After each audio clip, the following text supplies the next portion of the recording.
Hello everyone, welcome back to my channel. I wish I can change my destiny का next part लेके आ गई हूँ guys. शुरू करने से पहले आई एम सो सॉरी कि कल वीडियो नहीं आया। असल में गाइस मैं ना कुछ दिन से मैं एग्जाम की प्रिपरेशन कर रही हूँ एंड सामने मेरा एग्जाम है, तो उसका प्रिपरेशन में मैं बिजी हो गई थी एंड उस वजह से ना मैं रिकॉर्ड करने का मुझे टाइम नहीं मिला एंड जितना टाइम मिलता है ना मैं उतने में ही रिकॉर्ड करने की कोशिश करती हूँ guys. I am so sorry यार कि इतना ज़्यादा इंतजार आप लोगों को मैंने करवाया इस पार्ट के लिए। तो चलिए अब हम लोग शुरू करते हैं आज का पार्ट। तो पिछले पार्ट में हमने देखा था कि फाइनली हमारे वंशन की शादी हो ही जाती है और हमने पिछले पार्ट में ये भी देखा कि मेरा म्यू और फंगयान को अपने पास लाइफ के बारे में याद है। अब ये कैसे ही हम लोग आगे के पार्ट में देखेंगे। तो अभी हम लोग डायरेक्ट वंश की तरफ जाते हैं जहाँ पे वंशंस अभी बैंक्वेट में थे। हाँ, बैंक्वेट स्टार्ट हो गया था जहाँ पे हमारा Wing and Wangji banquet में थे। यहाँ पे जो विंग था, विंग बहुत ज़्यादा खुश था एंड वो बहुत ज़्यादा हैप्पी भी था।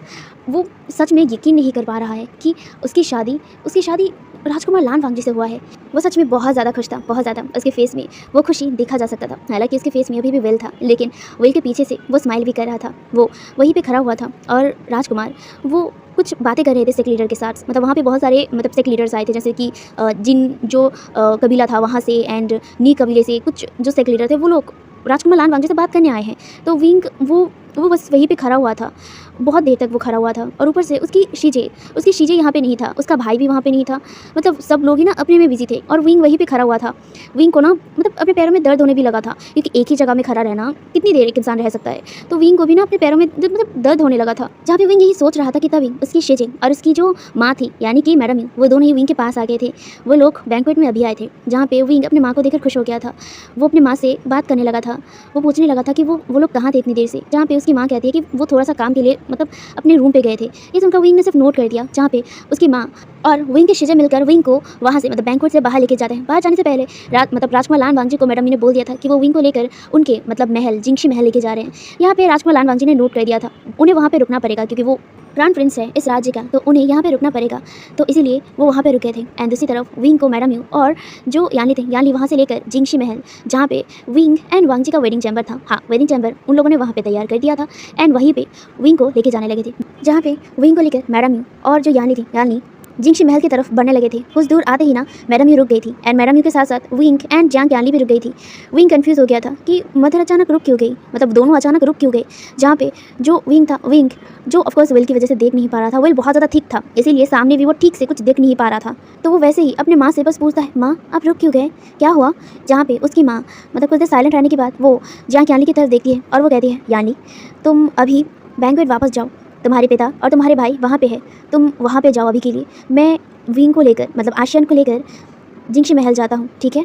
ये कहकर वो यानली की तरफ देखते हैं। यानली जो अपनी माँ की तरफ देखते हुए कन्फ्यूजिंगली कहता है, माँ पर हम दोनों जाके उसे लेकर आते हैं ना, अब अकेले उसे लेके जाएंगे। ये सुनकर जो मैडम यू थोड़ी सी कोल्ड वॉइस में कहते हैं, यानली मैंने कहा ना तुम जाओ, मैं उसे लेकर जा सकता हूँ, मुझे पता है कि राजकुमार लान वांग जी का महल कहाँ है, तो तुम अभी बैंक्वेट वापस जाओ, मैं उसे वहाँ पे छोड़ के आता हूँ, ठीक है। ये कहकर वो उसे देखने लगी थी घूर के। ये सुनकर ना जो यानली कंफ्यूज हो गई, लेकिन उसने अपने सिर को नोट कर दिया और वो आशियन की तरफ देखकर कहता है, आशियन मैं अभी जा रहा हूँ, ठीक है, तुम ध्यान से जाना। ये कहकर वो अपनी माँ की तरफ एक बार देखते हैं, उसके बाद वो वापस बैंक्वेट की तरफ चली जाती है। अब वहाँ पे मैडम यू और विंग ही थे। विंग कन्फ्यूजिंगली अपनी माँ से कहता है, माँ आपने शीजो को अभी क्यों भेज दिया। ये सुनकर जो मैडम यू विंग की तरफ देखती है। उसके बाद वो दूर उस जिंगशी महल की तरफ देखते हैं। जिंगशी महल अभी उनसे थोड़ा सा दूर था, लेकिन मैडम यू उस जिंगशी महल को देख सकती हैं, जहाँ पे मैडम यू विंग के हाथ को पकड़ते हुए कहते हैं, आशियन चलो। विंग भी चल रहा था अपनी माँ के साथ। ऑफकोर्स वो देख नहीं पा रहा था, तो वो उसकी माँ जैसे उसे लेके जा रही थी वो वैसे ही जा रहा था। जहाँ पे मैडम यू उसे लेकर जिंगशी के थोड़ा करीब आ गई एंड करीब आते ही मैडम यू रुक गई एंड विंग भी रुक गया। जहाँ पे जो मैडम यू था, मैडम यू विंग की तरफ देखती है। उसके बाद वो विंग की तरफ बुलाते हुए कहते हैं, आशियन। ये सुनकर विंग अपनी माँ की तरफ मुड़ते हुए कहते हैं, हाँ माँ। जहाँ पे जो मैडम यू विंग की तरफ देखकर उस जिंगशी की तरफ देखते हुए कहता है, अब तुम्हें यहाँ से खुद चलते हुए जिंगशी की तरफ जाना पड़ेगा। ये सुनकर ना विंग कंफ्यूज हो गया और वो कंफ्यूजिंगली कहता है, माँ क्या हम लोग अभी तक जिंगशी तक नहीं पहुँचे हैं। विंग को लगा था कि वो जिंगशी के पास आ गए हैं, इसीलिए उसकी माँ रुक गई है, लेकिन उसकी माँ कह रही है कि उसे यहाँ से जिंगशी की तरफ खुद चल के जाना पड़ेगा। और वो कैसे जाएगा, वेल की वजह से वो तो देख भी नहीं पा रहा है ठीक से। विंग कंफ्यूज हो गया और वो अपनी माँ को देखते हुए कहता है, माँ मैं यहाँ से कैसे जाऊँगा अकेले, क्या आप मेरे साथ नहीं चलोगे। ये सुनकर ना जो मैडम यू विंग की तरफ देखकर स्माइल करती हैं और वो विंग के सिर पे पैटिंग करते हुए कहते हैं, आशियन कुछ रास्ते अकेले ही तय करना पड़ता है और वो रास्ते तुम्हें खुद चुनना पड़ता है। तो अभी तुम्हारे हाथों तुम्हारी रास्ते, तुम्हारी मंजिल है जिसे तुमने खुद चुना है और उस मंजिल में तुम्हें अकेला ही चलना होगा। ये कहकर मैडम यू विंग की तरफ देखते हैं। विंग को कुछ समझ नहीं आया था उसकी माँ कहना क्या चाहती है। अकेले के रास्ते, खुद चुनना, मंजिल। वो अपनी बातों को कुछ समझ नहीं पाया था। वो बस वहीं पे खड़ा हुआ था जहाँ पे मैडम यूँ उसके हाथ पे हाथ रखती है और उसे स्क्वीज़ करते हुए कहता है, जाओ आशियन, अपनी मंजिल पर जाओ। ये कहकर मैडम यूँ विंग से दूर हट गई थी। विंग जो कन्फ्यूजनली अपने माँ से कहता है, माँ पर मैं, जहाँ पे मैडम यूँ कहती है, आशियन ज़्यादा बातें नहीं, जाओ अपने रास्ते। ये कहकर वो दूर हट गई थी। विंग जो कुछ समझ तो नहीं पाया, लेकिन उसकी माँ ने उसे कहा, बस उसे पता नहीं क्यों लगा कि उसकी माँ ने जो कहा वो शायद सुनना सही होगा। वो वही सुनते हुए ना बस बिना देखे हुए उसी मंजिल यानी कि जिंगशी की तरफ जाने लगा था, जिंगशी महल की तरफ। वो बस चल रहा था। उसे नहीं पता कि वो जिंगशी महल की तरफ जा रहा है या फिर नहीं, क्योंकि विल की वजह से वो सच में नहीं देख पा रहा था। ऊपर से वो विल को हटा नहीं सकता था, उसे विल को पहने ही रहना होगा। वो वैसे ही जिंगशी की तरफ बढ़ने लगा और उसे पता नहीं क्यों अपनी वो माँ की बातें, उसकी माँ की बातें बहुत ज़्यादा अजीब भी लगा और सही भी लगा। पर कैसे, क्यों, उसकी माँ ने ऐसा क्यों कहा? सिर्फ अपनी मंजिल जिसे मैंने खुद चुना हो, मैंने खुद चुना हो। क्या उसकी माँ कहना क्या चाहती थी? विंग को सच में अपनी माँ की बात तो समझ तो नहीं आया, लेकिन पता नहीं कि उसकी माँ की बात सुनने के बाद ही ना उसका जो बॉडी था ना वो ऑटोमेटिकली बस जिंगशी की तरफ जाने लगा था। वो देख नहीं पा रहा था, लेकिन फिर भी उसे लग रहा था कि वो जिंगशी की तरफ ही जा रहा है और उसके पैर, उसकी बॉडी मतलब ऑटोमेटिकली बस जा रहा है जिंगशी की तरफ। विंग बस चल रहा था। उसे पता नहीं क्यों ऐसा फील क्यों कर रहा था, लेकिन हाँ वो बस जा रहा था। दूसरी तरफ हम लोग मैडम यू की तरफ देखते हैं। मैडम यू जो वहीं पे खड़े होकर विंग को बस जाते हुए देख रहे थे।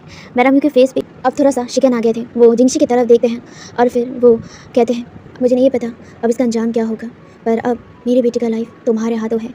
ये कहकर मैडम यू जिंगशी की तरफ देखते हैं एंड कुछ देर तक वो जिंगशी की तरफ देखते हुए ही वहाँ से चुपचाप चले जाते हैं। दूसरी तरफ सीन शिफ्ट करके हमें बैंक्वेट का दिखाया जाता है। बैंक्वेट में राजकुमार लान वांगजी था एंड यहाँ पे बहुत सारे मंत्रियाँ भी थे और स्टेट लीडर्स भी थे।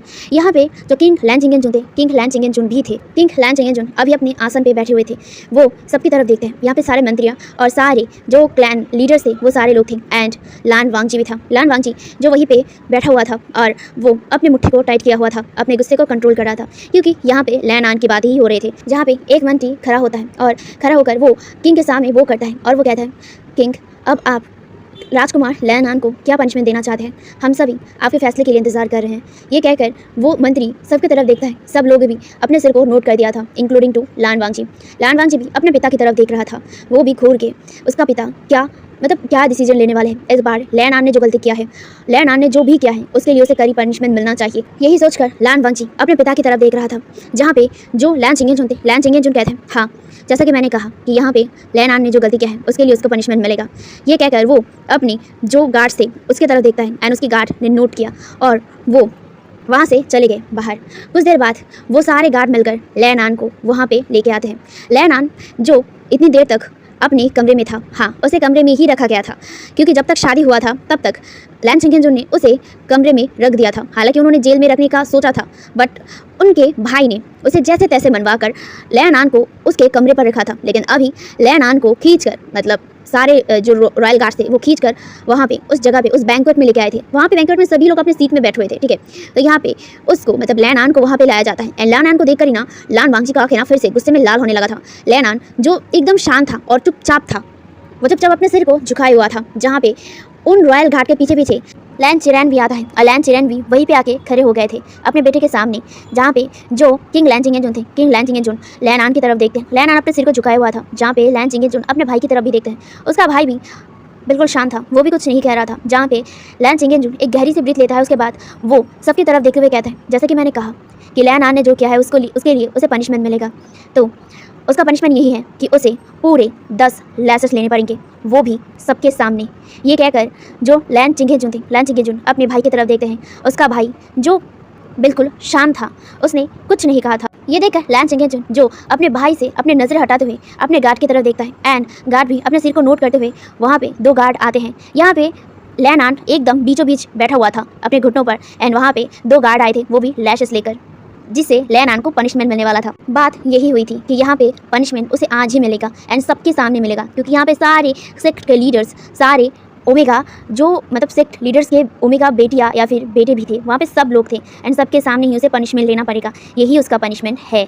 एंड लैन चिंगेंजू ने यही अनाउंस किया था, जहाँ पे यही सुनकर वो जो 2 गार्ड थे वो लैन आन के सामने आके खड़े हो गए थे उन्हें लैशेस देने के लिए। यहाँ पे लैन चिरेन थोड़ा दूर जाके खड़ा हो गया था एंड सब लोग यहाँ पे लैन आन की तरफ देख रहा था, including two Lan Wangji and Zhang Fengmian, और साथ ही साथ यहाँ पे जंग चेंग भी था। वो भी अपनी मुट्ठी को टाइट करे हुए लैन आन की तरफ देख रहा था, वो भी इंतजार कर रहा था उसके पनिशमेंट का। उसे भी बहुत ज़्यादा गुस्सा आ रहा था इस अल्फा राजकुमार के ऊपर। यहाँ पे जियांग क्यानली भी था। कुछ देर बाद वहाँ पे मैडम यू भी आ गई थी एंड मैडम यू भी आके यहाँ पे खड़ी हो गई थी और वो घूर के बस लैन चिरैन की तरफ ही देख रहे थे। सब लोगों की नज़र सिर्फ लैन आन के ऊपर था, लेकिन मैडम यू का नज़र सिर्फ लैन चिरैन के ऊपर था। वेल, यहाँ पे किंग लैन चिंगेंजू के इशारे पर अब कोड़े मारना स्टार्ट होते हैं, मतलब लैशेस, जहाँ पे लैशेस अब लैन आन के पीठ पे मारे जा रहे थे। लैन आन वहीं पे स्ट्रिक्टली एकदम बैठा हुआ था अपने घुटनों पर और वो सारे लैशेस उसे झेल रहा था। सब लोग बस देख रहे थे लैन आन को एंड लैन आन बस वो सारी जो लैशेस थी उसे झेलने की कोशिश कर रहा था। उसने अपने मुट्ठी को टाइट कर लिया था अपने दर्द को कम करने के लिए, अपने आँखों को बंद कर लिया था और वो अपने दांतों को भी ना अपने लिप से एकदम बाइट कर लिया था एंड दर्द को सहन कर रहा था। यहाँ पे टोटल 5 कोड़े मारे गए थे एंड उसी में ही लैन आन एकदम ढेर हो गया था, मतलब वो अपने घुटनों से डायरेक्ट नीचे गिर गया था।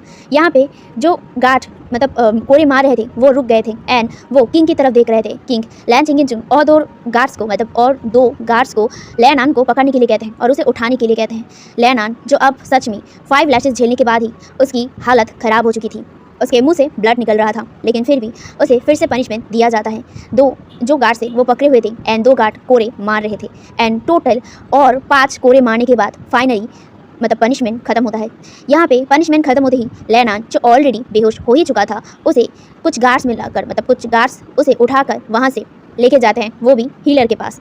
यहाँ पे उस गार्ड के साथ साथ जो लैन चिरेन था, लैन चिरेन भी चुपचाप वहाँ से चला गया था। लैन चिरेन ने एक भी शब्द उन सारे लोगों में से किसी को भी नहीं कहा था, ना ही किंग लैन चिंगेंजू को और ना ही किसी और इंसान को, मतलब किसी और सेक्ट लीडर या फिर किसी और को। वो चुपचाप बस जितनी देर तक उनके बेटे को पनिशमेंट मिला था उतनी देर तक ही वो शांत थी एंड अपने बेटे की पनिशमेंट खत्म होते ही वो डायरेक्ट वहाँ से उन सारे गार्ड्स के साथ चला गया था। फाइनली लैन आन की पनिशमेंट पूरा होते ही सब लोग अब लैन चिरेन की तरफ देखते हैं। लैन चिरेन जो यहीं पर इन सारी चीज़ों को ख़त्म करते हैं। पनिशमेंट हो गई थी एंड अभी बहुत रात भी हो गई थी, तो वो अपने सिंहासन से खड़े होते हैं और खड़े होते ही वो सबकी तरफ देखते हुए कहते हैं, बैंक्वेट यहीं पे ख़त्म होता है, अब सब अभी अपने कक्ष में जाके आराम कीजिए, बहुत रात हो चुकी है। ये कहकर वो सबको वहाँ से जाने के लिए बोल देते हैं। यहाँ पे सब लोग मतलब नोट करके सब लोग अपने अपने जो गेस्ट क्वार्टर था वहाँ पे चले जाते हैं। वो लोग अभी यहीं पे रुकने वाले थे एंड नेक्स्ट डे ही अपने अपने क्लैन वापस जाने वाले थे। यहाँ पे जो मतलब सब लोग अपनी अपनी क्वार्टर यानी कि गेस्ट क्वार्टर पे चले गए थे एंड यहाँ पे अब जो मतलब लैन चिंगेजू और लान वांगजी थी। यहाँ पे चिंगेजू अपने बेटे की तरफ देख रहे थे। उनका बेटा, उन्होंने पहली बार अपने बेटे को इतना ज़्यादा गुस्सा करते हुए देखा था और वो गुस्सा बहुत ज़्यादा कई हद तक वांगजी की माँ की तरह था। वांगजी की माँ भी बिल्कुल वैसे ही गुस्सा करती थी जैसे आज वांगजी ने किया था। आज पहली बार लैन चिंगेजू को अपने बेटे पर अपनी वाइफ का वो छवि उन्हें देखने को मिला था। वो कभी भी मतलब राज्य के काम की वजह से, राज्य की ड्यूटी जिम्मेदारी की वजह से वो अपने बेटे को उतने ध्यान से नहीं देख पाए या फिर उतने ध्यान से अपने बेटे का ख्याल नहीं रख पाए। और माँ की कमी की वजह से लान वांगजी का जो ऑरा था वो हमेशा ही एकदम मतलब कोल्ड होता गया था। उसकी मदर किधर है उसे खुद भी नहीं पता और ना ही लैन चिंगेजू को पता है कि उनका वाइफ कहाँ है, पर उन्हें ये ज़रूर पता है कि उनका वाइफ ज़िंदा है, क्योंकि उनका मार्ग यानी कि लैन चिंगेजू एक मार्ग अल्फा है एंड उनका जो मेट है वो वांगजी की मदर है जो अभी भी ज़िंदा है, पर कहाँ वो उन्हें नहीं पता। उन्होंने बहुत बार ढूंढा बट उन्हें मिला ही नहीं। और जब से वांगजी की मदर वहाँ से चली गई थी, मतलब मदर वांगजी की माँ ने जब से उसे छोड़ दिया, तब से वांगजी अलग सा बन गया, अलग पर्सन बन गया, एक कोल्ड, रूड, एरोगेंट इंसान। पर हाँ, लैन चिंगेजू को पता है कि उनका बेटा सही राह पे जाता है, मतलब न्याय करता है जैसे एक राजा को करना चाहिए। एक राजा को जैसे अपने प्रजा की सारी मतलब चीज़ों का, सारी ज़रूरतों का पूरा करना होता है, उसका ध्यान रखना पड़ता है, अपने राज्य का ख्याल रखना पड़ता है, ठीक वैसे ही एक किंग होने के नाते लैन चिंगेजू जानते हैं अपने बेटे को कि उनका बेटा भी आगे जाके इस पूरे किंगडम को संभाल पाएगा, उसकी जिम्मेदारी संभाल पाएगा। यही सोचकर लैन चिंगेजू स्माइल करते हैं एंड वो अपने बेटे की तरफ देखते हुए कहते हैं, वांगजी अब तुम्हें भी जाना चाहिए, अपनी महल वापस जाओ। ये कहकर लैन चिंगेंजुंग वांग जी की तरफ देखते हैं। वांग जी जो शांत था वो अपने फादर की तरफ देखकर नोट करता है और वो अपने फादर को बो करता है एंड वहाँ से चुपचाप निकल जाता है। लैन चिंगेंजुंग भी अपनी कक्ष के लिए चले गए थे, मतलब अपने महल की तरफ। दूसरी तरफ हम वांग जी का देखते हैं। वांग जी जो अब अपने महल की तरफ जा रहा था, फाइनली जाके उसे अपने दिल को शांति मिली थी। मतलब इतना ज़्यादा गुस्सा जो उसके मन के अंदर मतलब जूझ रही थी, उसके मन में वो दबा के रखा था, फाइनली जाके अब जाके उसकी गुस्से को शांति मिला था। लैन आन को फाइनली उसका पनिशमेंट मिला। यही सोचते हुए राजकुमार लान वांगजी अपने महल की तरफ आ गया। वो अपने महल की तरफ आते ही ना उनकी आंखें ना एक ब्लैक परछाई की तरफ गया, मतलब एक ब्लैक रोफ पहने हुए पर्सन की तरफ जो महल की तरफ झांक के देखने की कोशिश कर रहा था। वो पर्सन महल से मतलब ज़्यादा दूर नहीं था, मतलब महल के बहुत क्लोज था एंड वो महल की तरफ झांक के देखने की कोशिश कर रहा था। वो पर्सन महल के एक खिड़की के सामने आके खड़ा हुआ था एंड वहाँ पे वो झांक के देख रहा था और ये चीज़ हमारे लान वांगजी ने नोटिस किया एंड लान वांगजी धीरे से उस पर्सन के पीछे आके खड़ा हो गया एंड अपने गोल्डन आई से घूर घूर कर उस पर्सन को ही देख रहा था, जहाँ पे वो पर्सन जो घूर घूर के उस खिड़की से अंदर देखने की कोशिश कर रहा था वो देख ही नहीं पाया कि उसके पीछे आके कोई खड़ा हो गया है। वो पर्सन जो देखने की कोशिश करते हुए अपने सिर को खुजाता है और वो इरिटेटिंग टोन में कहता है, आह कहाँ गए वो, कहाँ गए राजकुमार लान वांगजी को ओमेगा, वो तो यहीं पे आए हैं ना। वो गार्ड्स ने तो यही कहा था कि राजकुमार लान वांगजी को ओमेगा यहीं पे आए हैं, मतलब लान वांगजी के इस महल में आए हैं, तो वो कहाँ गए। वो सिर को खुजलाते हुए यही बोल रहा था। वो ना इरिटेटिंग टोन में कहता है, राजकुमार ने शादी कर लिया है और ये मुझे पता ही नहीं था। कितना ज़्यादा बुरे हैं वो, कितना ज़्यादा एरोगेंट है, बहुत ज़्यादा गुस्सेल टाइप का, एरोगेंट कहीं का। उन्होंने शादी भी कर लिया और मुझे बताया तक नहीं। कितना ज़्यादा एरोगेंट है। ये कहकर वो पर्सन अपने मुंह को फुलाता है, तभी उसे एक वॉइस सुनाई देता है। क्या कहा, मैं एरोगेंट हूँ। ये सुनकर ना वो पर्सन इतना ज़्यादा शॉक हो गया कि वो धड़ाम से ना एकदम नीचे गिर गया, मतलब अपनी पैरों पर ही ना पैर लगकर धड़ाम से नीचे गिर गया एंड गिरते ही ना वो तुरंत ही पीछे मुड़ता है एंड पीछे वाले पर्सन को देखा ना वो पर्सन डरते हुए कहते हैं, क्राउन प्रिंस आप यहाँ। जहाँ पे क्राउन प्रिंस लान वांगजी उस पर्सन की तरफ घूर के देखते हुए कहता है, शुएंग तुम यहाँ पे क्या कर रहे हो। ये कहकर राजकुमार लान वांगजी शुएंग की तरफ घूर के देखता है। शुएंग जो तुरंत ही ना एकदम हड़बड़ा कर उठ गया और वो अपने मतलब सिर को झुकाते हुए वो करते हुए, क्राउन प्रिंस आप यहाँ पे कब आए। ये कहकर वो मतलब सिर को नीचा किया हुआ था, जहाँ पे लान वांगजी उसकी तरफ घूर के देखता है। उसके बाद वो कहता है, तुम यहाँ क्या करो मेरे महल के सामने। ये कहकर ना राजकुमार लान वांगजी शुएंग की तरफ घूर के देखता है। शुएंग जो हड़बड़ाते हुए कहता है, राजकुमार वो मैं ऐसे ही आया था यहाँ पे, मतलब घूमते घूमते यहाँ पे आ गया। वो मैं कुछ कर रहा था, वो ऐसे ही बस घूम रहा था।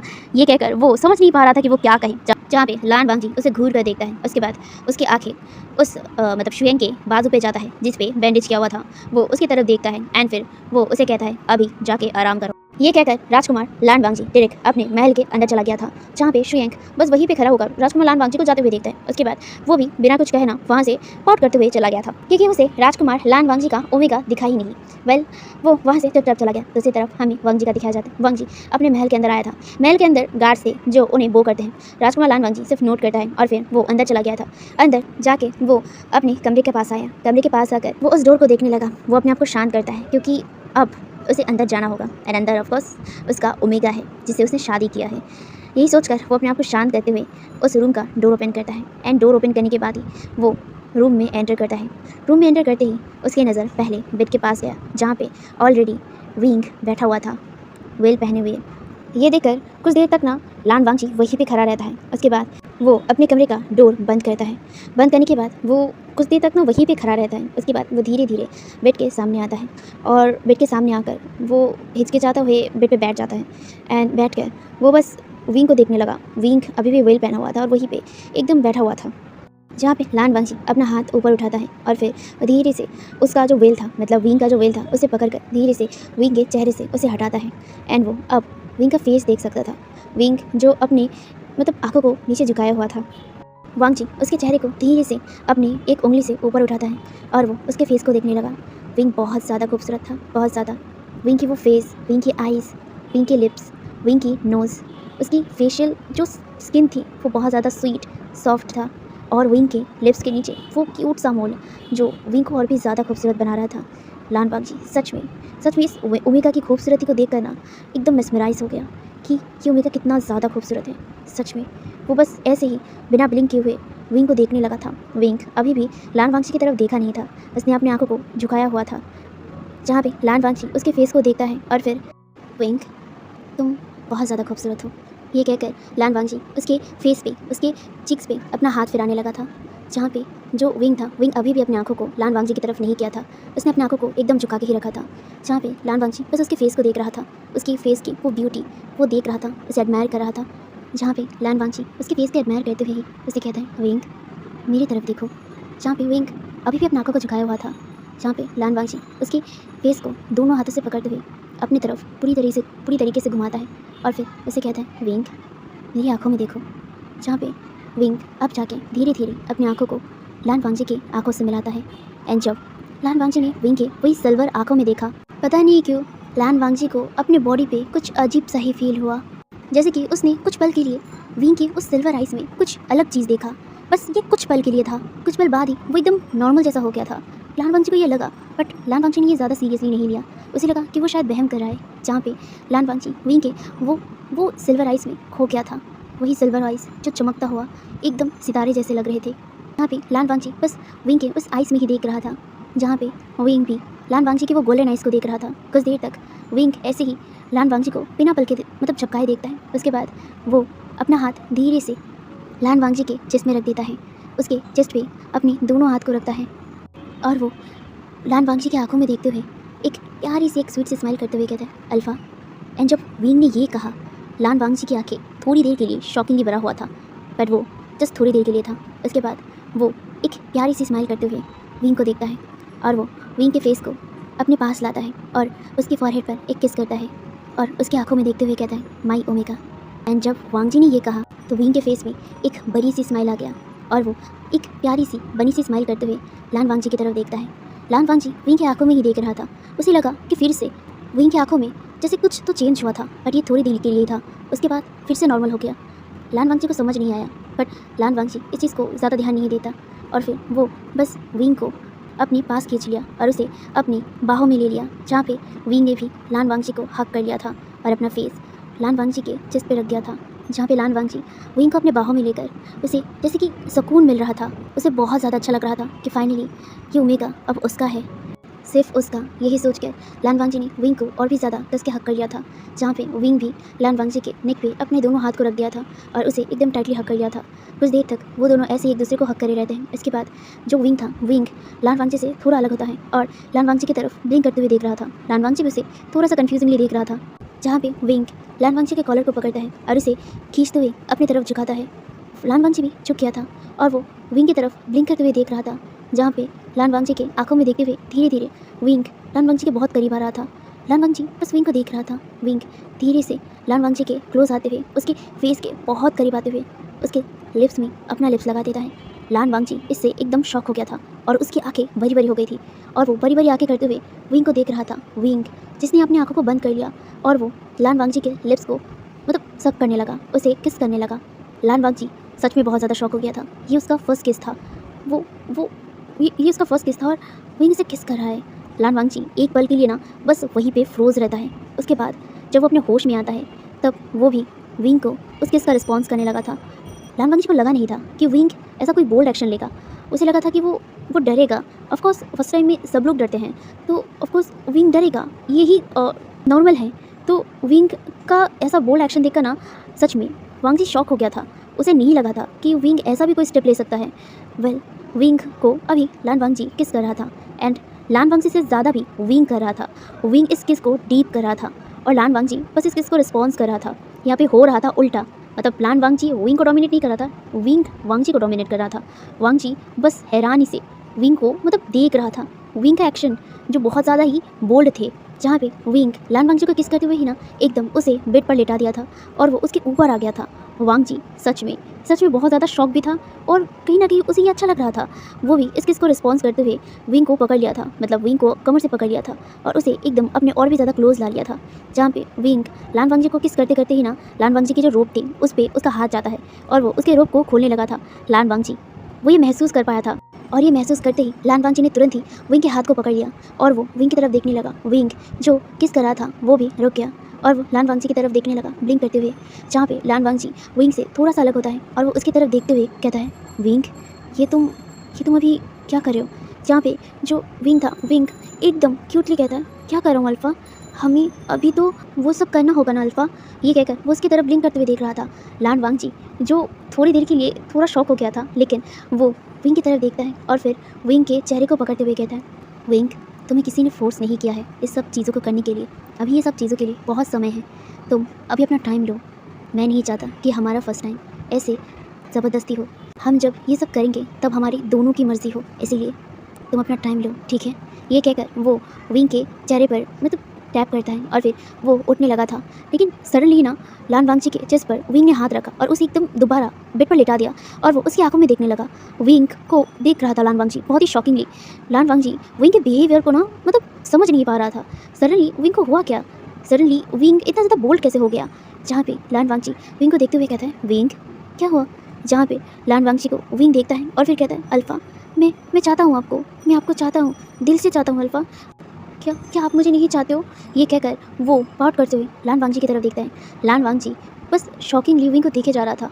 वो कुछ देर तक उसे देखता है, उसके बाद वो उसे मतलब एकदम फ्लिप कर देता है और उसे एकदम बेड पर लिटा देता है और वो उसकी तरफ देखते हुए कहता है, विंग ऐसा नहीं है, ऐसा नहीं है कि मैं तुम्हें नहीं चाहता हूँ, मैं चाहता तो हूँ, बट सही समय पे। तुम अभी बहुत छोटे हो, अभी सिर्फ 16 साल के हो, तुम्हें अभी मैच्योर होना होगा, हम तब ये करेंगे, ठीक है। ये कहकर वो विंग के चिक्स पर और विंग के फॉरहेड पर किस करता है। उसके बाद वो उठने लगा था कि तभी लान वांगची का कॉलर विंग ने दोनों हाथों से पकड़ लिया और उसे दोबारा अपनी तरफ खींच लिया। लान वांगची फिर से विंग को कन्फ्यूजिंगली देखने लगा था, जहाँ पे विंग बात करते हुए कहता है, अल्फ़ा मैं सच में आपको चाहता हूँ, I want you alpha, I want you. ये कहकर वो उसकी तरफ देखने लगा था बहुत ही क्यूट रिएक्शन देते हुए। वांगची सच में ये क्यूट से ओमेगा को देखकर ना मना तो नहीं करना चाहता था, लेकिन इसे करना पड़ेगा क्योंकि ऑफकोर्स विंग बहुत छोटा है, अभी वो 16 साल का है और 16 साल के एक ओमेगा को वो अभी फोर्स नहीं करना चाहता है। वो चाहता है कि विंग मैच्योर हो और वो जब अपनी मैच्योरिटी पे आएगा तब वो लोग करेंगे। हाँ उसने शादी किया है इस ओमेगा से, वो छोटा ओमेगा ही क्यों ना हो, वो प्यार तो इस ओमेगा से करता है, बट वो टाइम भी उसे देना चाहता है। लेकिन अभी विंग का ये बर्ताव देखकर ना वांगची को लग रहा था कि वो 16 साल का नहीं, वो 3 साल का एक बच्चा हो जो कैंडी के लिए उसे जिद कर रहा हो। बिल्कुल वैसा कर रहा था विंग, जहाँ पे लान वांगची उसे देखता है और वो एक प्यारी सी स्माइल करते हुए कहता है, विंग हम लोग ये ज़रूर करेंगे पर तुम्हारे सही है जाने के बाद, ओके। ये कहकर वो फिर से उठने लगा एंड वो बेड से उठ गया। उठकर वो अपने आउटर रोप को खोलने लगा एंड जब वो अपने आउटर रोप को खोलता है उसके बाद वो उसे एकदम फोल्ड करके अपनी जगह रखता है। यहाँ पे वेडिंग रोप के 5 लेयर्स थे, तो उसने अपने बाकी 2 लेयर्स भी ओपन करा एंड उसे भी एकदम फोल्ड करके अपनी सही जगह पे रख दिया। एंड जब वो उसे सही जगह पे रख कर जस्ट पीछे ही मुड़ा कि वो एकदम शॉक हो गया। वो शॉकिंगली सामने देखने लगा, उसके सामने विंग खड़ा था, बट ये प्रॉब्लम नहीं था विंग किस हालत में था, ये प्रॉब्लम था। विंग जो रोप पहना हुआ था उसके रोप उसके कंधे से नीचे गिरा हुआ था और उसकी आधी से भी ज़्यादा शोल्डर दिख रही थी। एंड ये देखकर वांगची एकदम शॉकिंगली विंग को देखने लगा। विंग जो लान वांगची के ठीक पीछे ही था एंड वो अब लान वांगची के पास आ गया था। लान वांगची उसे देखने लगा, जहाँ पे विंग एकदम लान वांगची के पास आ गया और वो अपना हाथ लान वांगची के चेस्ट पे रख दिया और वो उसे कहता है, अल्फ़ा क्या सच में आप मुझे नहीं चाहते हो। ये कहकर वो उसकी तरफ ब्लिंक करते हुए देखने लगा। वांगची सच में एकदम शॉक हो गया। विंग ऐसा बर्ताव क्यों कर रहा है, विंग ऐसा तो नहीं था। वांगची को कुछ समझ नहीं आ रहा था, वांगची बस उसे देख रहा था और ऊपर से वांगची साफ साफ विंग के वो शोल्डर को, वो वाइट मिल्की वाइट शोल्डर को देख सकता था, जिस तरह से उसके शोल्डर विंग मतलब वांगची को इनवाइट कर रहा था। वांगची ऑफकोर्स एक अल्फ़ा है और उसके सामने एक जीता जागता खाना हो तो वो कैसे रोक पाए, और ऊपर से वो अपने आप को कंट्रोल भी कर रहा था कि विंग अभी छोटा है, वो अभी विंग के साथ ऐसा कुछ कर नहीं सकता है, वो विंग को टाइम देगा, वो खुद को भी टाइम देगा। यही सोचकर वो अपने आप को मना कर आया था। यहाँ पे वो चाहता था कि विंग को वो हक करके बस सो जाए, लेकिन यहाँ पे तो कुछ और ही हो रहा है। जहाँ पे जो वांगची था, वांगची विंग को देखने लगा और विंग वांगची की तरफ देखता है और फिर वो एक स्माइल करते हुए अपने दूसरे शोल्डर से भी वो रोप को एकदम नीचे गिरा दिया। एंड अब विंग के दोनों शोल्डर दिख रहे थे, वही मिल्की वाइट जो शोल्डर थे वो वांगची के सामने एकदम विजिबल थे, और साथ ही साथ विंग की वो कॉलर बोन, विंग की वो नेक, हाँ विंग की चेस्ट ढका हुआ था, वो भी एक अलग से रोप से, अलग से कपड़े से, लेकिन विंग के शोल्डर जो पूरी तरीके से दिख रहा था, विंग की वो कॉलर बोन वांगची को जस्ट इनवाइट कर रहा था। और ऊपर से विंग के फेरामोन्स, हाँ विंग के फेरामोन्स जो बहुत ज़्यादा ही ना पूरे रूम में फैल रहे थे, और ये फेरामोन्स बहुत ज़्यादा अजीब सा बन गया था। मतलब वांगची को इस फेरामोन से पता नहीं क्यों अपने बॉडी पे कुछ अलग सा ही रिएक्शन फील हो रहा था, बहुत अलग सा रिएक्शन। आज से पहले कभी भी वांगची को ऐसा रिएक्शन फील नहीं हुआ था अपने बॉडी पे। वो बहुत ज़्यादा शॉक होकर विंग को देखने लगा और वो विंग के वही मिल्की वाइट जो शोल्डर थे उसे देखने लगा। जहाँ पे विंग अपने हाथ को धीरे धीरे वांग जी के चेस्ट पे फहराने लगा था। यहाँ पे वांग जी अभी अपनी इनर रोप में था, मतलब उसने अपने बाकी 4 लेयर को निकाल दिया था और अभी वो इनर रोप में था, तो ऑलमोस्ट उसकी चेस्ट अभी विजिबल हो ही रही थी। वो मतलब विंग वांग जी के चेस्ट पे अपना हाथ फिराने लगा और वो वांग जी की तरफ देखने लगा। वांग जी जिसने अपनी ब्रीथ को भी ना रोक के रखा था और वो विंग को देखने लगा था। विंग जो वांग जी के मतलब चेस्ट से होकर उसके बेली पर आकर उसके हाथ को फहराने लगा था और वांग जी इससे उसकी पूरी बॉडी ना रिएक्ट करने लगी थी, वो भी बहुत बुरी तरीके से। वांग जी ने अपनी मुट्ठी को टाइट कर लिया था और वो अपनी ब्रीथ को कंट्रोल करते हुए विंग की तरफ देखता है और वो कहता है, विंग ये तुम क्या कर रहे हो? जहाँ पे जो विंग था, विंग कहता है, अल्फा मैंने कहा ना कि मैं आपको चाहता हूँ, क्या आप अपने ओमेगा को नहीं चाहते हो? ये कहकर वो उसकी तरफ देखने लगा और धीरे से अपनी जो फेस था उसे वांग जी के चेस्ट पर लाता है एंड वांग जी के वो बेयर चेस्ट पे एकदम अपने लिप्स को लगाता है और उसे एक छोटा सा किस करता है।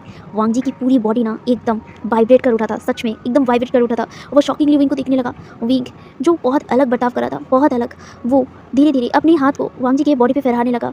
वांग जी जो अपने आप को बहुत ज़्यादा कंट्रोल कर रहा था कि वो विंग को अभी ना छुए, विंग को अभी वो ना छुए, लेकिन वांग जी का ये काम ना, मतलब वांग जी की ये सारी जो कोशिश थी ना, विंग बस मतलब नाकाम कर रहा था। वांग जी अपने ऊपर कंट्रोल कर नहीं पा रहा था। वांग जी जो इतना ज़्यादा मेडिटेट करता है, इतना ज़्यादा खुद पे कंट्रोल रखता है, आज उसे लग रहा था कि उसकी सारी कंट्रोल ना टूट रहा है, सारी कंट्रोल टूट रहा है। जहाँ पे वांग जी तो देख सकता था विंग की बॉडी को, कि विंग की बॉडी जो ऑलमोस्ट नेकेड है, वो विंग की वो मिल्की वाइट जो मतलब शोल्डर थी वो देख सकता था, उसकी बेली वो देख सकता था, बस उसका चेस्ट थका हुआ था। बाकी उसकी वो सारी चीज़ें देखकर विंग मतलब वांग जी को ना अपने बॉडी पे कंट्रोल नहीं हो रहा था, उसे बहुत ज़्यादा ही ना मतलब अपनी बॉडी पे गर्माहट फील हो रहा था। और साथ ही साथ ये फेरामोन्स इतना ज़्यादा हाई थे ना कि वांग जी इस फेरामोन्स में जैसे खोदता जा रहा था, उसका सिर ना चकराने लगा था, बहुत ज़्यादा चकराने लगा था। वांग जी अपने सिर को पकड़ लिया था और वो विंग की तरफ देखने लगा। विंग जो वांग जी के मतलब जो कॉलर था उसे पकड़ता है और वह धीरे धीरे उसे खींचकर एकदम बेड के पास लाता है और विंग मतलब वांग जी भी ना चुपचाप चला भी जाता है। वांग जी का दिमाग काम नहीं कर रहा था ठीक से, वांग जी बस विंग को देखे जा रहा था। जहाँ पे विंग वांग जी को एकदम बेड पर बिठाता है और उसे एकदम धीरे से बेड पर लिटा देता है एंड वो उसके ऊपर आता है और वो उसे देखने लगा। जहाँ पे वांग जी विंग को बस देख रहा था, जहाँ पे वांग जी की तरफ देख विंग एक स्माइल करता है और वह धीरे से वांग जी के नेक के पास आता है और वो उसके नेक पे किस करने लगा था। वांग जी का मतलब जस्ट मुंह से ना आवाज़ निकलने ही वाला था कि उसने खुद को रोक लिया और वो विंग को देखने लगा। विंग को वो ठीक से देख नहीं पा रहा था क्योंकि वांग जी के फेस के नीचे नेक पर विंग किस कर रहा था।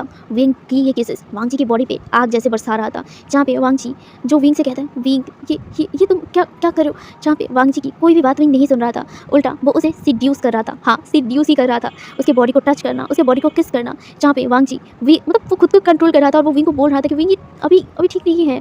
वो समझाया जा रहा था, वो नहीं चाहता था कि बाद में जाके वांग जी विंग रिग्रेट करे। वो ये बिल्कुल नहीं चाहता था। उसने आपको खुद को बहुत ज़्यादा कंट्रोल कर रहा था और ऊपर से वांग जी को विंग कंट्रोल करने से रोक रहा था, मतलब एक तरफ से कह सकते हो एक टॉर्चर कर रहा था। जहाँ पे वांग जी जो विंग से मतलब बोल रहा था कि विंग रुक जाओ, कि तुम क्या कर रहे हो, ऐसा मत करो। जहाँ पे वांग जी की कोई भी बात विंग सुन नहीं रहा था, उल्टा उसे किस कर रहा था। विंग ने ना वांग जी के पूरे नेक पे ना किस करके ना एकदम भर दिया था, किस बाइट एंड जो लव बाइट्स होते हैं ना, वो सारी चीज़ें करके एकदम भर दिया था और वो उसके चेस्ट पर आ गया था और वो उसे चेस्ट पे भी किस करने लगा था। उसका जो आउटर रूप था वो उसे भी एकदम हटा दिया था और वो उसे किस करने लगा था। वांग जी अपने चेस्ट के एरिया पे बहुत ज़्यादा सेंसिटिव था, बहुत ज़्यादा। और जब वांग जी के चेस्ट में विंग ने अपना लिप्स रखा तो वांग जी सच में अपने मुंह से आवाज़ निकाल लिया था। और जब उसने ये आवाज़ निकाली ना, वो खुद शौक था कि उसने ये कैसे आवाज़ निकाले। वो अपने मुंह पे ना हाथ रख दिया और वो विंग की तरफ देखने लगा। विंग भी थोड़ी देर के लिए वांग जी की तरफ देखा था, लेकिन वो दोबारा वांग जी को मतलब किस करने लगा था। उसे चेस्ट पे किस करते हुए धीरे धीरे उसके बेली पर आ गया और उसे बेली पर भी किस करने लगा। ऐसे ही किस करते हुए ना वांग जी के पूरे जो मतलब चेस्ट, नेक एंड बेली तक उसने पूरी बाइट मार्क से भर दिया था। वांग जी जो बहुत ज़्यादा अब उस पर ना कंट्रोल सारी चीज़ें ना चला गया था। अब वो ना खुद पे कंट्रोल नहीं कर पा रहा था, वो ऑलरेडी बहुत ज़्यादा कंट्रोल कर लिया था। वो ना तुरंत ही वांग के शोल्डर को पकड़ता है और उसे ना एकदम बेड पर मतलब फ्लिप करके लिटा देता है और वो उसकी तरफ देखने लगा। वांग जी की तरफ विंग स्माइल करते हुए देख रहा था और वो ब्लिंक करते हुए बहुत ही क्यूटली उसकी तरफ मतलब देखने लगा था, बहुत क्यूटली।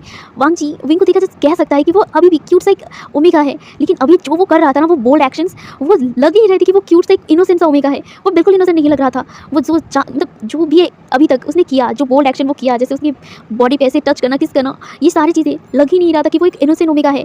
वो लग रहा था कि वो एक डेविल ओमेगा है जो वांग जी को सिड्यूस कर रहा हो। जहाँ पे वांग जी जो बहुत गहरी सांसें ले रहा था क्योंकि इतनी देर तक उसने बहुत कंट्रोल किया खुद पे, अब उसकी कंट्रोल ना बाहर जा रहा था और वो उसकी तरफ देखता है। जहाँ पे विंग भी उसकी तरफ देख रहा था और वो बहुत ही स्वीट एंड बहुत ही ना एकदम सेडक्टिव टोन में कहता है, alpha I need I need you so much. And जब विंग ने ये कहा ना, वांग जी सच में अब अपने ऊपर कंट्रोल, जितनी भी सारी चीज़ें थी ना वो ना एकदम खिड़की से ना बाहर फेंक दिया। और वो वांग जी विंग की तरफ बहुत ही डार्कली देखने लगा।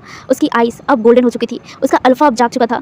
उसका अल्फा ने बहुत बहुत वांग जी के ऊपर कंट्रोल करने की कोशिश किया था। जब विंग ने वांग जी को ऐसे किसेस किया, टचेस किया, लेकिन विंग को वांग जी ने अपने अल्फा को रोक के रखा था। लेकिन अब तो उसकी सारी जो धैर्य थे, सारी जो मतलब कंट्रोल थी ना वो खिड़की से बाहर फेंक दिया था। अब वांग जी अब अपने अल्फा वॉइस में कहता है, omega I want you.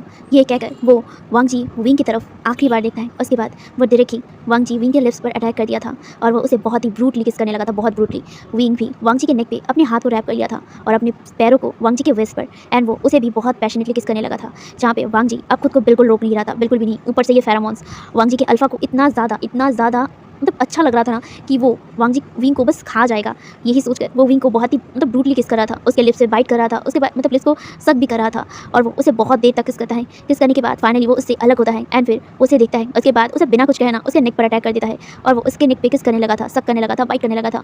Wing मौन कर रहा था, वो खुलकर मौन कर रहा था। वो बिल्कुल अपनी आंखों को खोलकर लान वांग जी को देखते हुए वो मौन कर रहा था और उल्टा वो उसे सिड्यूस भी कर रहा था, उसे वो सारी डर्टी बातें बोल रहा था, जैसे कि वो चाहता हो कि वांग जी विंग के ऊपर वाइल्ड हो। वांग जी तो विंग को पहले तो बहुत ज़्यादा ही अच्छे से ट्रीट कर रहा था, लेकिन वांग जी मतलब विंग की वो शेमलेस बातें, वो सारी बोल्ड बातें को सुनकर वांग जी का जो मतलब अच्छा वाला ट्रीटमेंट था ना वो भी उसने खिड़की से बाहर फेंक दिया। एंड वो वांग जी विंग के ऊपर अब बहुत ज़्यादा ही रफ होने लगा। मतलब उसके पूरे नेक पे उसने किस बाइट सक बहुत ही गहरी मार्क में किया था, जहाँ पे वांग जी को विंग ने रोका ही नहीं था। वो उसे बस और भी ज़्यादा सिड्यूस किया जा रहा था और साथ ही साथ वो मौन भी कर रहा था। जहाँ पे लान वांग जी ने विंग के वो मतलब अलग सा जो रोप उसने अपने चेस्ट पे पहना हुआ था विंग ने, वो उसे भी हटा दिया था। एंड वो उसे हटाने के बाद उसे देखने भी लगा था। वो उसके चेस्ट पर किस करने लगा था, उसके पूरे बॉडी पे, उसकी चेस्ट से लेकर उसके बेली तक उसे किस करते हुए पूरी मार्क से भर दिया था। विंग वो मौन भी कर रहा था, बहुत लाउड मौन कर रहा था। उसकी बॉडी जो बहुत ज़्यादा हीटअप हो गई थी एंड विंग से ज़्यादा वांग जी की बॉडी हीटअप हो गई थी। विंग की वो सारी सिडक्टिव वाले फेरोमोन्स थे, हाँ ये सिडक्टिव वाले फेरोमोन्स थे, जिससे वांग जी अब खुद को एकदम भी कंट्रोल नहीं कर पा रहा था। वो ग्रॉलिंग करते हुए ना विंग को मतलब देखता है और फिर वो विंग के मतलब नीचे लोअर पार्ट को देखता है। उसके बाद वो विंग की तरफ देखता है। विंग जो आंखें खोलकर वांग जी को देख रहा था, वो भी शेमलेसली, जहाँ पे जो विंग वांग जी था, वांग जी विंग के ट्राउज़र को पकड़ता है, उसके रस्सी को खींचकर उसे वो जो ट्राउज़र था उसे एकदम ओपन कर दिया था, उसे एकदम खोल दिया था। एंड वो अब विंग को पूरी तरीके से देख सकता था, पूरी तरीके से, जहाँ पे वांग जी को विंग को देखता है। उसके बाद अपने अल्फा वॉइस में ग्रॉल करता है। ये बॉडी सच में बहुत ज़्यादा खूबसूरत था, बहुत ज़्यादा खूबसूरत, जहाँ पे वांग जी का अल्फा बिल्कुल भी रुकने वाला नहीं था। वो उसकी तरफ देखता है और वो धीरे से उसके कानों में कहता है, बाद में रिग्रेट मत करना। ये कहकर वो उसे प्रिपेयर करने लगा था, जहाँ पे विंग मौन करते हुए उसे बहुत ही टाइटली पकड़ लिया। एंड वो उसकी तरफ देखते हुए कहता है, कभी नहीं अल्फा, कभी नहीं। ये कहकर वो उसके नेक पे बहुत ही टाइटली उसे पकड़ लिया था और अपने नेल्स को वो उसके बैक पे गढ़ा रहा था, जहाँ पे वांग जी उसे प्रिपेयर करने के बाद वो अपने ट्राउज़र को भी एकदम खोल दिया था। एंड अब वो भी पूरी तरीके से विंग की तरह ही मतलब न्यू था, जहाँ पे जो वांग जी था, वांग जी विंग को आखिरी बार देखता है। उसके बाद वो विंग के ऊपर आता है एंड वो धीरे से विंग के अंदर एंटर करने लगा था। विंग ने अपने नेल्स को वांग जी के बैक पे गढ़ाने लगा था, लेकिन वो एक भी शब्द बाहर नहीं निकाला था। वो बस एकदम वांग जी के आंखों में देखने लगा था, जैसे कि उसे पेन ही नहीं हो रहा हो। वांग जी ये देखकर मतलब वांग जी का अल्फा ये देखकर ना थोड़ा सा शॉक तो हुआ था, लेकिन उसने ज़्यादा ध्यान नहीं दिया, क्योंकि अभी तो उसकी बॉडी पे जो चल रहा है वो उस पर ध्यान दे रहा था। जहाँ पे जो विंग वांग जी था, वांग जी विंग के अंदर एंटर होता है और एंटर होते ही ना वो बिना मतलब मर्सी के, बिना रुके वो मर्सीलेसली विंग के साथ लव मेकिंग करने लगा था। विंग सिर्फ मौन कर रहा था, लाउडर मौन, और अपनी हाथों को उसने वांग जी के नेक पे रख दिया था और उसे और भी ज़्यादा करीब खींच लिया था, जहाँ पे लान वांग जी भी विंग को किस करते हुए ही विंग के साथ लव मेकिंग करने लगा था। विंग को मतलब पुश करने लगा था, जहाँ पे विंग एक पुश के साथ बहुत लाउड एंड मौन कर रहा था और वो बस वांग जी को सिड्यूस करे जा रहा था। और वांग जी जो ऑलरेडी बहुत ज़्यादा सीरियस हो ही चुका था, वो भी बिना रुके वांग जी विंग के साथ लव मेकिंग करने लगा था। ये जो लव मेकिंग था वो बहुत ज़्यादा रफ था, इतना रफ कि उनका बेड भी हिलने लगा था, लेकिन उनके रुकने का कोई नाम नहीं था। जहाँ पे वांग जी जो विंग के साथ एक राउंड करने लगा था उस बेड में, विंग जो बिल्कुल भी थक नहीं रहा था, और लान वांग जी जिसके बॉडी से सिर्फ मतलब पसीना निकलने लगा था और वो बार बार वांग जी विंग को हिट किया जा रहा था। विंग मौन करते हुए बस लान वांग जी को इनक्रेज कर रहा था, उसे और भी ज़्यादा सिड्यूस कर रहा था। जहाँ पे लान वांग जी विंग के पूरे बॉडी पे ना मार्क कर दिया था, उसके थाइस पे, उसके पूरे जो लेग्स था उसमें बाइट करके उसे एकदम मार्क बना लिया था। जहाँ पे जो लान वांग जी था, लान वांग जी विंग के साथ बहुत ज़्यादा रफ भी था, बहुत ज़्यादा रफ, इतना रफ कि विंग के मतलब लोअर बॉडी से थोड़ा सा ब्लीडिंग भी हो गया था, लेकिन दोनों में से कोई भी नहीं रुका था। जहाँ पे लान वांग जी जो अपना फेस विंग के नेक पे रख दिया था और वो उसके अंदर मूव होने लगा था। विंग ने जो अपने दोनों हाथों से वांग जी के एक तरफ उसके बैक को और दूसरी तरफ उसके हेड को पकड़ के रखा था एंड वो मौन कर रहा था। लान वांग जी जो ऑलरेडी बहुत ज़्यादा थक गया था, ये मिलाकर उनका पूरा 7 भी राउंड था, मतलब 7, ये 7 राउंड था। एंड यहाँ पे वांग जी जो बहुत ज़्यादा थक भी गया था, लेकिन विंग जो बिल्कुल नहीं थका था, बिल्कुल भी नहीं। आज जैसे उसके अंदर पूरी तरीके से एनर्जी भरा हुआ था, लेकिन वांग जी 7 राउंड करने के बाद ही ना वो बहुत ज़्यादा थक गया था, बहुत ज़्यादा। जो अब वो विंग के निक पर अपना फेस छुपाते हुए वो उसके अंदर मूव हो रहा था, जहाँ पे वांग जी मतलब विंग जो अपने पैरों को वांग जी के शोल्डर पे रखा हुआ था, वो उसे टाइटली पकड़ लिया था और उसके मतलब हेड पे उसे सहला रहा था, जहाँ पे वांग जी विंग के अंदर मूव होते ही ना आखिरी बार रिलीज़ होता है। एंड देन वो विंग के ऊपर ही ना एकदम कोलैप्स होकर गिर गया था। वो बहुत ही गहरी गहरी ब्रीथ ले रहा था, जहाँ पे वांग जी विंग जो ब्रीथ भी ले रहा था और उसे सहला भी रहा था, मतलब वांग जी के हेड को भी सहला रहा था। वांग जी थक के मारे ना वहीं पर एकदम विंग के ऊपर ही सो गया था, लेकिन विंग बिल्कुल नहीं सोया था। अब जाके विंग की आइज़ में कुछ अलग दिखने लगा था। उसकी आइज़ पूरी तरीके से लाल बन चुका था, एकदम ब्लीडिंग, पूरी तरीके से ब्लड कलर में लाल हो चुका था। उसकी फेस जो बहुत ज़्यादा इनोसेंट था, अब एकदम डेविल जैसा लग रहा था। उसकी स्माइल जो बहुत ज़्यादा डेविलिश था, बहुत ज़्यादा। वो वांग जी के मतलब जो हेड था वहाँ पे एक किस करता है और उसके बाद ही वो अपने आँखों को बंद कर लेता है। हे एवरीवन, तो आज का पार्ट मैं यही पर रखता हूँ। तो आपको आज का पार्ट कैसा लगा है ज़रूर कमेंट में बताना। तो आपको क्या लगता है कि अचानक विंग को क्या हुआ, अब आगे जाके क्या होगा, ये हम लोग नेक्स्ट पार्ट में देखेंगे। And I am so sorry कि मैं इतना ज़्यादा लेट हो चुकी हूँ। I am really very sorry यार, मैं कुछ नहीं कर सकती। सामने मेरा एग्जाम है, उसके लिए मुझे प्रिपरेशन करना ही पड़ेगा यार। अभी के लिए यही तक, बाय बाय।